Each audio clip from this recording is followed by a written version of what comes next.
Guys, I am going to I want to share a sort of a longer post. I'm going to do it live on Restream. I think this is going to be an interesting monologue, really, and it's going to be about what makes Bitcoin price go up. So I've been thinking about this, and really, I want a little shout out to Tomer Strolight for kind of jarring me in this direction. Because I posted sort of a little teaser. I said, there's something a little bit Marxist about this idea that using proof of work to create value. Marx had this idea of that there's the amount of labor that goes into a good determines its value, and it's a completely flawed idea, because what determines the value of a good is what somebody will find that good useful for. But anyways, there's a little bit of that with this proof of work. There's all this work that goes into these blocks, and we're sort of meant to. This work is meant to infuse value into Bitcoin. So I thought about it a little bit more, and I think have come up with a very clear argument for what makes Bitcoin price what it is. And really, it all boils down to networks. Okay, so I'm gonna read this post, and let me put this thing side by side. Actually, let me put it this way, so you can kind of see this. So, what makes Bitcoin price go up? Is it scarcity? No, it's not scarcity. Is it hash rate? No. So what is it? And I think this statement is exactly the right answer to the question. Bitcoin price is going up because it's a growing network of people who think that Bitcoin is a good place to store value. Okay. So what do I mean by that? There clearly is a network effect going on. Bitcoin started in 2009. There was about 100 users of Bitcoin. There was 100 people mining Bitcoin. They weren't even sending Bitcoin to each other. They were just mining it. In 2010, they started sending it to each other. We had the first real exchange, Mt. Gox, in 2013. So the network started growing, and the number of users of the Bitcoin network, the number of addresses is growing at roughly the cubed of the time since the Genesis block. But there's also other kinds of network effects going on here, and we'll get into those a little bit later. So, what are people buying Bitcoin for? Well, they're not buying it for just a very short amount of time, although initially they're buying it because they wanted to buy some drugs on Silk Road. But a lot of since the beginning, people were buying and holding Bitcoin for a fairly long duration. It could be months, it could be years. I've held Bitcoin for not a decade, but it's getting into a lot of years. I think I'm kind of normal. This is just sort of a normal thing. You buy Bitcoin, you don't sell it. You're not using it for day-to-day purchases. So it really is right now. It's being used as a store of value. But there's a growing network of people that are starting to use this thing as a store of value. And so this network is very different from a cell phone network or from a social network like Instagram or Facebook. It's not really the case that I need to interact with somebody a lot for Bitcoin to have value. Me just holding Bitcoin gives it value. If there's more people like me who don't do anything with their Bitcoin, but just hold their Bitcoin, that attributes value to Bitcoin. And people like me fundamentally believe that when they want to sell their Bitcoin, there will be somebody there in whatever country I end up being, or I end up giving it to somebody, that Bitcoin will have value.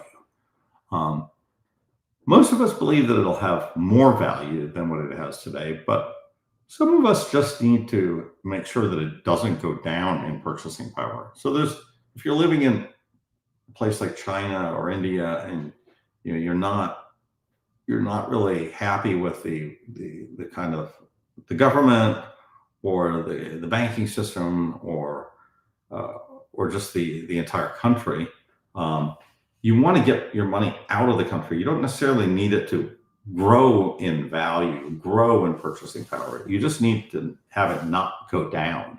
And I think that fundamental belief is, a lot of people are starting to say, well, this thing is risky. It's moving up and down a lot, but I don't need it for the next year or two.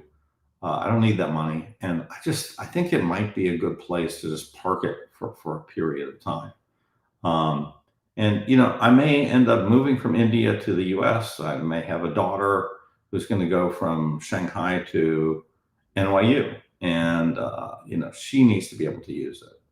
And so to some extent, this is geographical, because if you need to sell your Bitcoin wherever you are, you're going to need to have somebody give you back that currency in that country.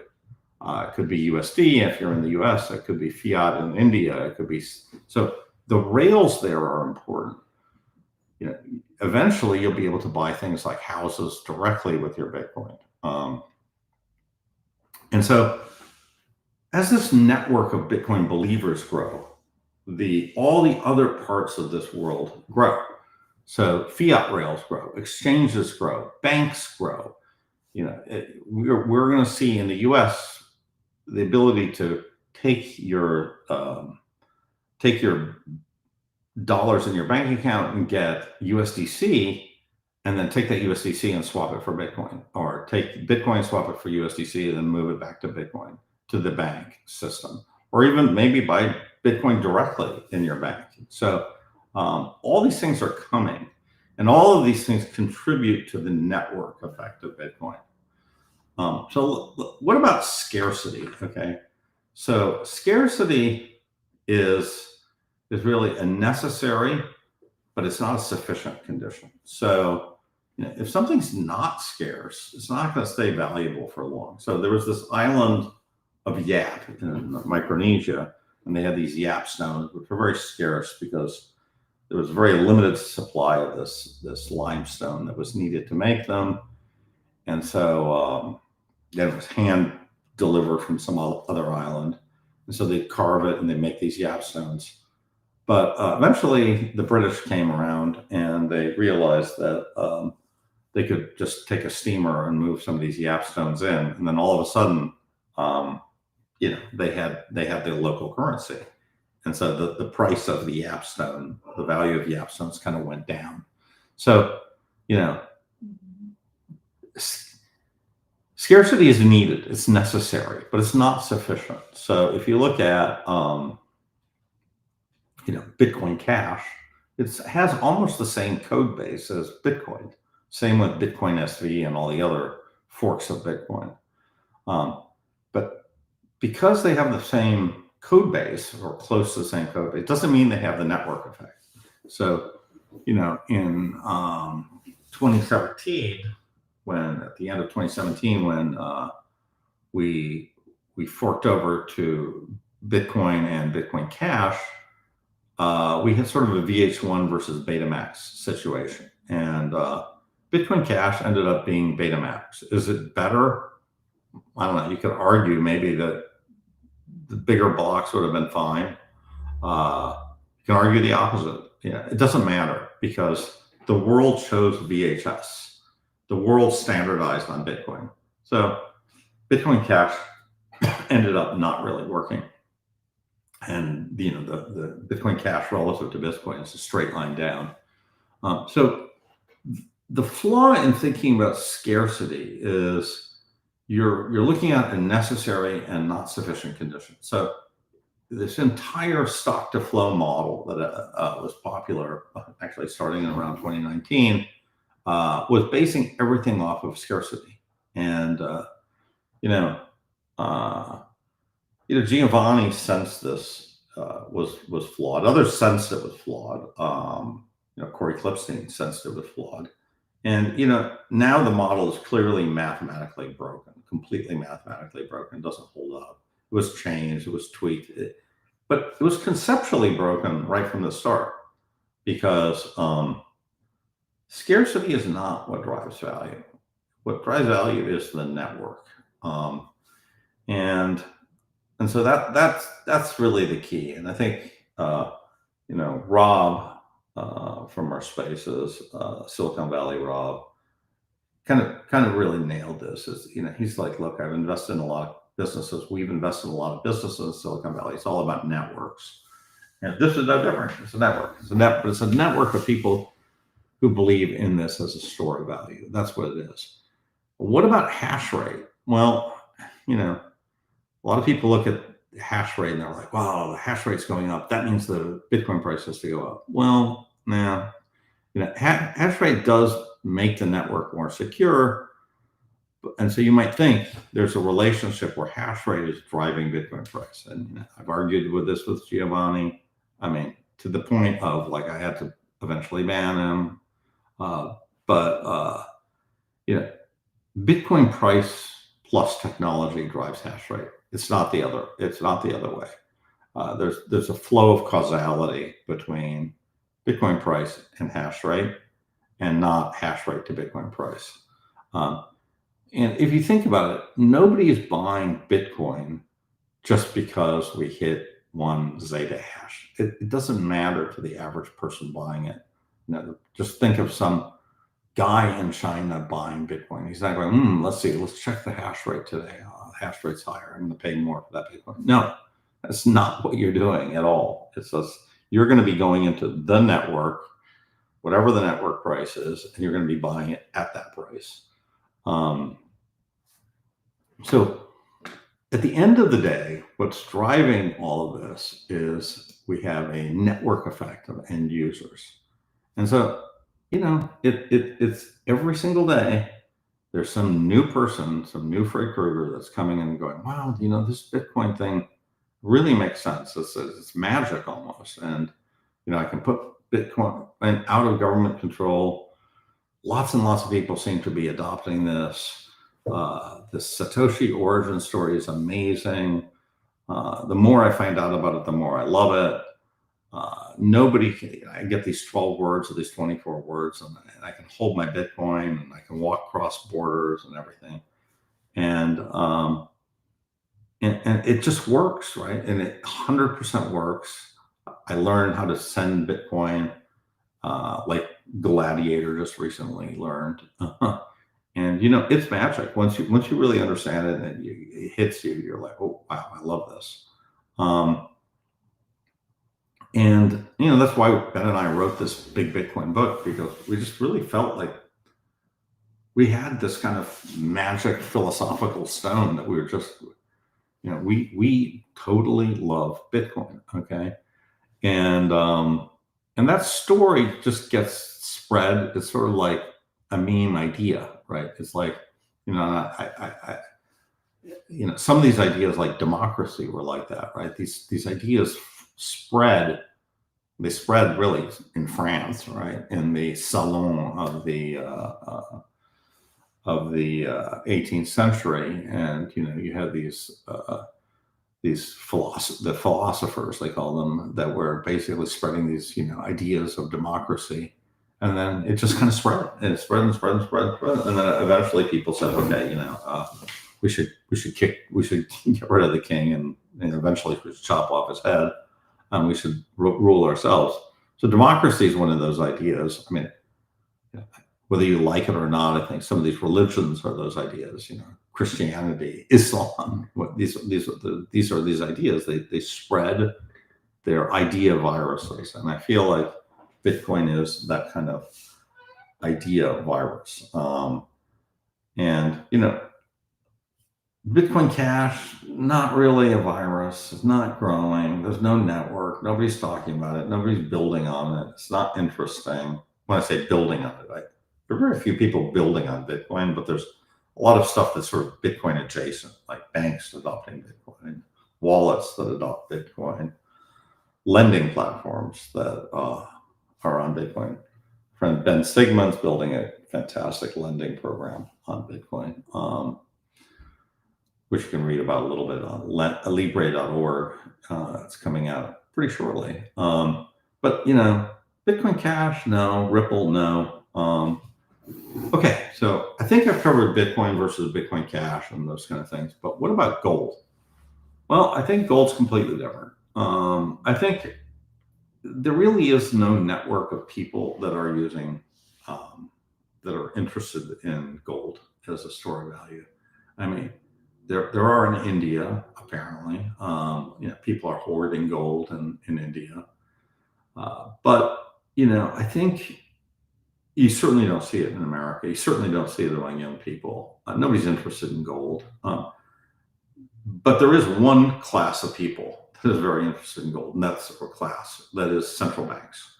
And central banks they fundamentally know that their fiat currencies are worthless and that they're all headed to zero. They know it's a Ponzi scheme. They know even though they can't control how much their government spend, right, to some extent. Like Jerome Powell has no control over what the Treasury budget is. He doesn't. But they all know that they're basically in trouble, and so they all fundamentally know that the dollar's going to go down 5 to 10% in value every year, and so they're not opposed to buying gold to sort of prop up the dollar. And so in China in particular, completely no longer trust the US dollar. So they're just buying gold hand over fist. So gold has a bid, but it's a very different kind of bid than the bid of Bitcoin. Okay, and obviously there are still some dinosaurs like Peter Schiff that are still promoting this stuff. But I don't think he believes in it. Just at this point, he's just a gold seller, basically. These guys are all sort of fading into obsolescence. What about Solana? And I've gone through a little change recently, and I've changed my avatar to this dog, which I love. And I'm becoming more and more of a fan of Solana. And while I think that Bitcoin is going to be completely unique in this sort of network of store of value, I think there's another network that is really forming and that probably is going to form over the next couple of years. And I think that's consumer applications. That's the DApp layer, right? Now, I know it's going to rub Maxis the wrong way because, 5 years ago, ETH looked like they had this thing locked. And, ETH, for a lot of different reasons, it just didn't work. And it's impossible to use. The user interface is terrible. The governance choices are terrible. Everything's bad about it. And I think, on the other hand, if you go use Solana, you will find an amazing consumer experience, right? So it really is starting to look like MySpace versus Facebook. And MySpace is clunky, had all the glitter and all these kind of horrible things. And Facebook kind of standardized it. You may or may not like it, but it totally worked. And, there was this phase when just Facebook just kind of took over the world. And, Instagram was starting to take over the world, and they just bought that quickly, right? So Facebook plus Instagram right now owns kind of social media. The only kind of, you can sort of say Twitter and TikTok are the holdouts. But they've pretty much completely dominated, and they completely performed as stocks, right? Meta has done fantastically well. In fact, Meta was the second asset after Bitcoin, the second fastest growing to $1 trillion asset class. So we said a lot, but basically what I want you to remember of all of this is that this is in fact a network play. This is a network effect. And Rob Clausen will recognize this. And I really, one of the things I like about all of this X stuff is that you get to meet people like Rob in real life and just on the network and in spaces. So I do think we're dealing with a network effect. I do think it's a network effect. of the idea that Bitcoin is a store of value. And I don't think it can be stopped. It's a network that's growing currently at a power law, very consistently at this power law. It may change its shape eventually. People are saying, when is it going to break, Fred? Well, right now it's not breaking, so I wouldn't say when it's going to break. I don't know. Well, it'll break when it breaks, if it breaks. But I also think you should not ignore the application layer, which I think will end up on Solana. So anyways, that's my thing. I'm going to stop there. I'm going to post this to YouTube. Thanks for tuning in. And well, let's see some of your questions. Larry, can I just pass my adult kid back? Yeah. If you, I would say, storage of all this stuff, there's all kinds of great multi-sig solutions. I would just like to point out Casa and Unchained are great kind of ways to store value. I think single sig Bitcoin wallets are not really great.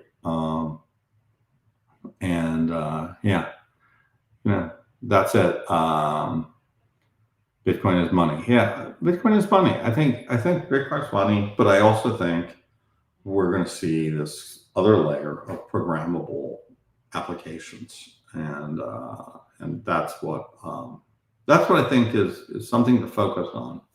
And you guys can say meme coin, scam, whatever, but there's going to be a whole other world that you hardcoin Bitcoin maxis, and I was a card carrying member, I still am. I still proudly say maxi in my bio, and I reserve the right to say maxi in my bio as long as I have 80% of my net worth in Bitcoin. If you don't have that in your bio, then you got 80% of your net worth. I don't care. You can buy some meme coins, but or whatever, even Ethereum if you want. But you got 70-80% of your net worth in Bitcoin, you're a Bitcoiner. All right, guys, I'm going to end the stream. Thanks a lot, and thanks for showing up. Follow me on YouTube.